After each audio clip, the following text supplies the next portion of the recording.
Good morning, my friends. Brian here with VetteSource, checking in today. What we had originally planned today in our fourth installment for our yellow gold Formula 350, if you've been following along, we have been taking care of a top end job on the car. We're going to perform a re-gasket of the upper intake manifold with the new fuel injectors, new distributors, stuff like that. And today was going to be actually a video on our fourth one. I was going to begin to reassemble this. Unfortunately, I'm going to have to travel a little bit further down the rabbit hole today because what I did after finishing up the video that I put out on Tuesday regarding removal of the lower intake and the distributor, I actually had time to go ahead and do a closer inspection of inside the valley and take a look at the motor, and only to discover that at some point in the car's past, something was done to it that's going to necessitate me doing a little bit more before I get back into it. So let me show you real quick what I found. And of course, at first it puzzled me because even though I've been doing this for a long time, I wasn't sure what I was looking at. So you can see right here, this is where your head is bolted onto the top of the block. Of course, there's your push rods right there. And in this corner, there's your head gasket. Now, if you remember at the end of that last video, I actually remarked how the motor had never been broken down before, because you could see the original part number on this intake manifold gasket. Still, the original GM part number was on there. So the motor had never been cracked into.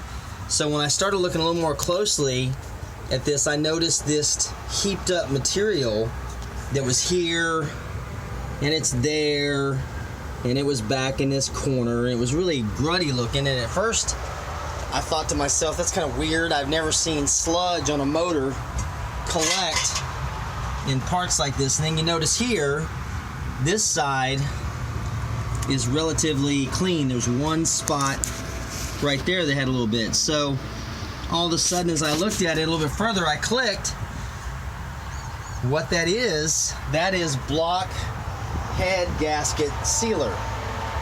So somebody at some point in this car's past decided, after they overheated it or had a problem with it, they were just going to go ahead and use a chemical solution to a mechanical problem.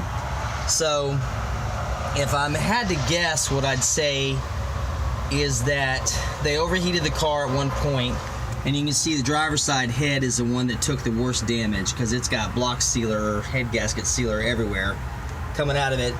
And in fact, I can show you there a little bit as that just crumbles away.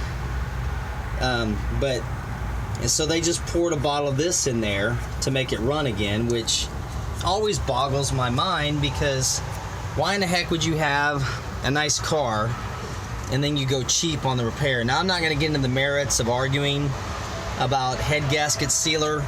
I know people use it sometimes if you're on a budget or you got a car that, you know, you just need to get it going again. And I get that, I understand, but one thing about head gasket sealer is it should always be considered a temporary solution. It's never going to be a permanent fix, because obviously, like, this car wasn't running as perfect as it should have. And then once we tear it down, we see all the associated nonsense, trash inside the motor, if you will, that gets left over from that.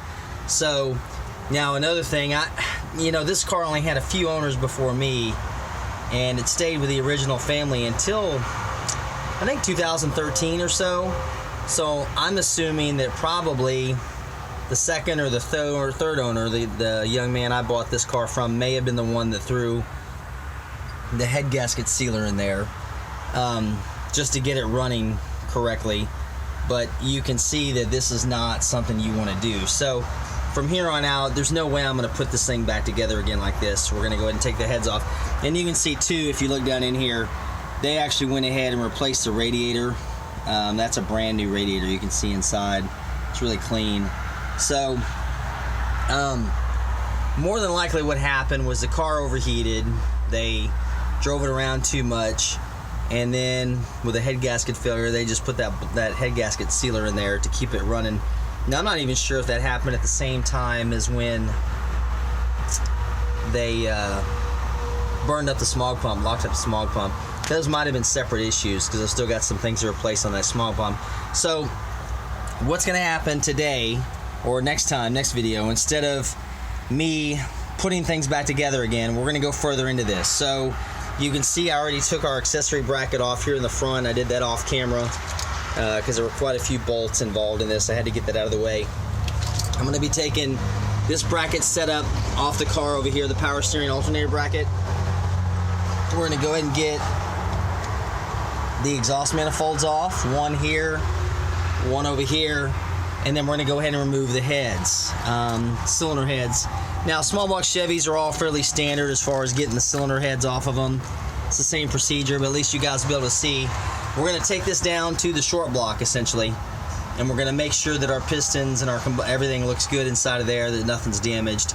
The only good thing about this is that this is an L98 motor. This is a Corvette motor, but it has steel heads on it, unlike the Corvette, which has aluminum heads. So I happen to have a set of Corvette L98 aluminum heads. I'm going to go ahead and put on here and make this a full, Corvette. Now, it won't give it a terribly lot more horsepower, maybe 10 to 20, but it's going to bump the compression ratio up a little bit and make it a little more seat of the pants feel, but nothing too crazy.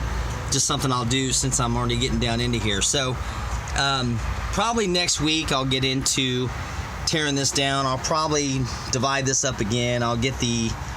Maybe I'll do one side or the other. We'll see how I figure out how to do this on camera so you guys can see what I'm getting into. With the exhaust manifolds especially, I need to soak down the bolts a little bit before I just go ripping into them to take those off.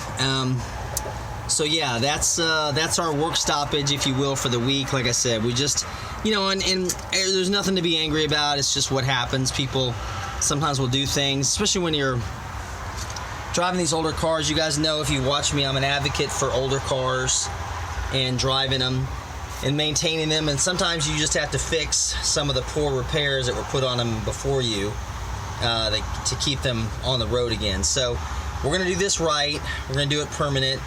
And you guys can follow along with me as I keep up going on this. I just wanted to give you guys an update for over the weekend, so I didn't forget about you while we're working on the Formula 350 here. So this will do it for today, and I will get back to you guys probably Monday or Tuesday. I'll have another update for some of the other things I tear down off of there. So everybody have a good weekend, and we'll see you guys then. Thanks.